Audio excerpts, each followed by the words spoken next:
uretse ingegera zidashima imana.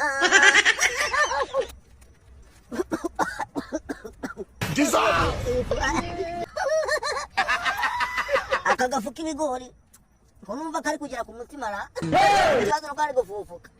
Umva rata mwajya ubu ngubu ngiye ku bakobwa. Wa mukobwa we, niba uzi yuko ufite akabuno kahenengeye nk'amaso y'Abashinwa, ukaba uzi ko ufite akabuno wagira ngo ujye ubyuka mu gitondo kakarepasa, ukaba uzi ko ufite akabuno wagira ngo wicariye gome imwe twasibishaga, bakangubwire ngiye kubwira umuti. Uzagende ku botike ugura igitiyo gishyashya,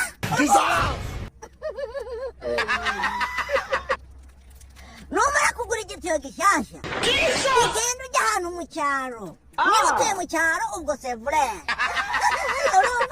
ujya mu cyaro ucunge mu gitondo kare inka zikibyuka